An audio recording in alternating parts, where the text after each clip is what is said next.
Greetings, everyone. This is Rock and Roll Spot Connection with another installment of Mutant Monday. So this past week, we got our newest Destiny of X first issue in the form of Legion of X, number 1.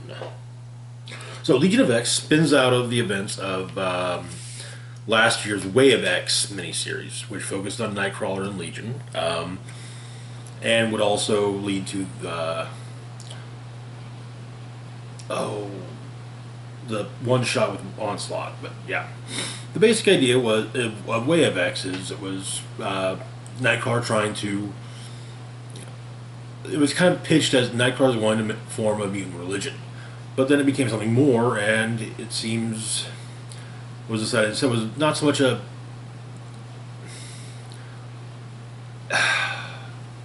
Basically, they're Krakoan cops, but not cops. Yeah. Anyway, so we begin. Blindfold has been resurrected by the resurrection protocols, and before Blindfold and Legion had been a couple, but inside Legion's mindscape is the station house, where the Legion of X meets. Assignments are passed along, and yeah, but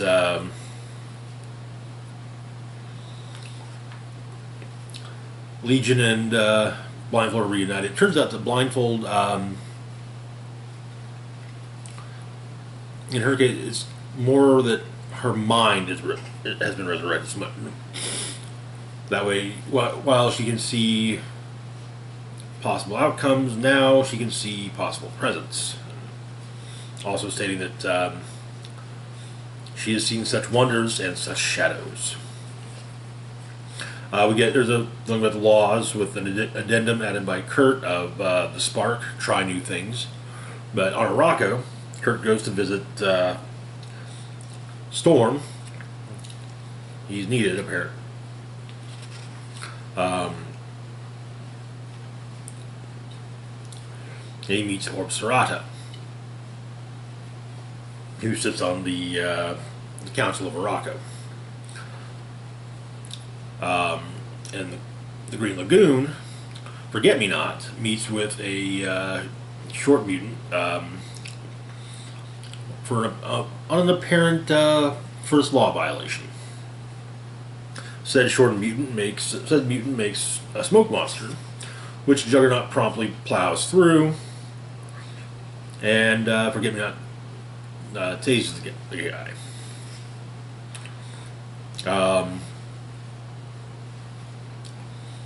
One of the younger mutants. So first off, it turns out that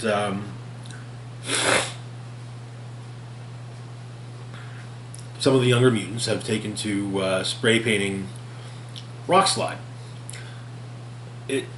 It's not meant as any kind of any insulting matter so much as more as in a he actually seems to enjoy it.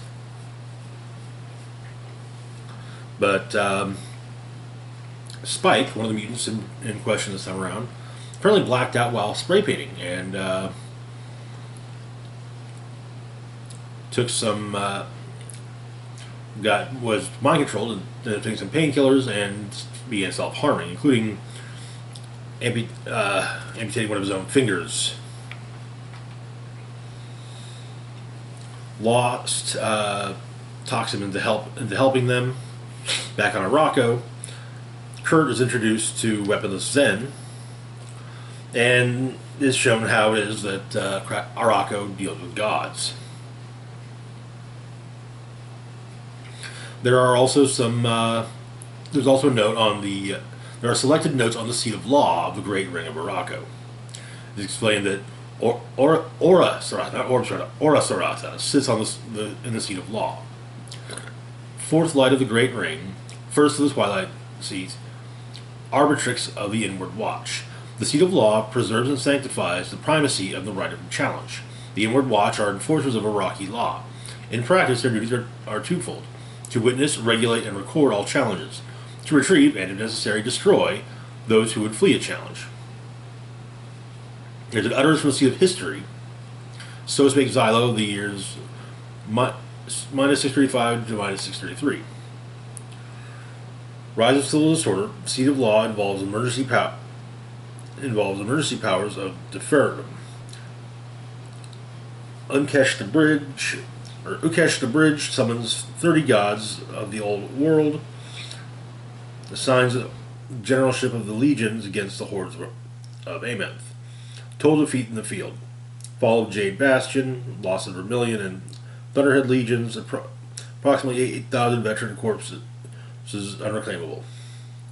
Ineptitude of gods popularly blamed, civil resentment towards the fiefdom of Ukesh, riots ensue, challenge of the foreseeable laws by Orus Arata the witness. Ukesh summarily defeated, Ukesh yields. Ora imposes a sentence of dismemberment with life sustainment. Orus Arata formalizes conditional provision popularly known as the God Law, relinquishes deferendum, standard Great Ring procedure resumes, ever war continues. The conditional provision of the God Law: beings of faith must prove their worth on demand. If they will not come, let the head of Ukesh bring them. Expression of divinity is a challenge to the people. Let the people answered as one. I kind of agree with that idea that, if a deity is to demand worship, well, they should prove themselves worthy of said worship, right? Makes sense to me. But the deity in question is a deity is summoned because they've been floating around and trying to get worshippers, and the people and Orus Arata deal with it. Next, Legion pops up into the Quiet Council chamber with sad news for Warlock.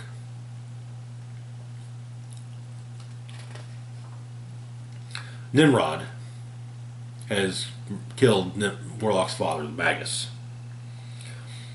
While Xavier is busy giving Legion grief for showing up unannounced, Legion explains that a child has the right to know when their father died. Their father is no longer there.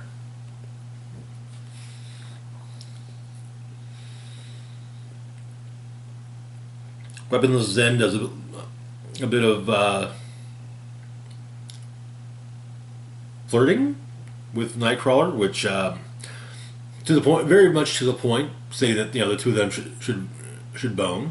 Which, okay, yeah, by all means, get you some, Kurt. They go to the station, however. Kurt is seemingly misunderstands Weaponless Zen's abilities and mistakenly asks if she's even a mutant, which is quite the insult, though.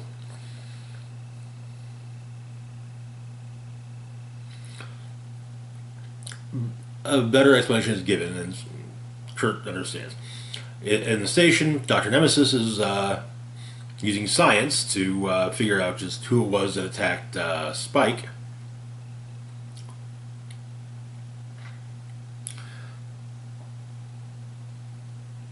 Apparently it's someone named Switch.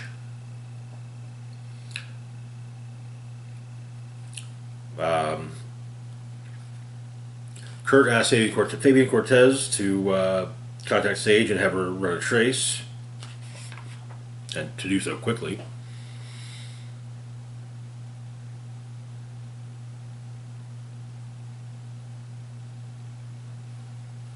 When Juggernaut and Forget-Me-Not return,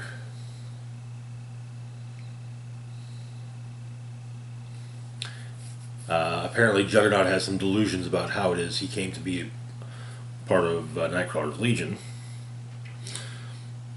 Legion and Blindfold walk through the portions of Legion's mind where his additional personalities are kept. but they run into someone they've never met before. Mother Righteous claims to be a humble trader. Nothing too exotic. Spells, spirits, demons, gods, dreams fulfilled, leadership obtained, that sort of thing. And so she asks Legion, what's it to be? Power or glory? And that is where our first issue ends. Definitely an interesting feel. I'm hoping Weaponless Zen is becomes a regular cast member of the book. Her poking at Nightcrawler about being a priest was amusing, especially when she brings up the vow of celibacy, which Nightcrawler explains as the vow he wasn't able to keep. Yeah, Nightcrawler fucks. I gotta say also that the text pages anymore really are doing a great job of kind of fleshing out kind of the history of Araco, which I think is when it's when it's relevant. But anyway, that is going to do it for now. If you also read Legion of X, let me know what you thought about it in the comments. Links to my Facebook, Twitter, Patreon, and PayPal can be found in the description box down below. This is Rock and Roll Spock signing off, saying live long and rock hard.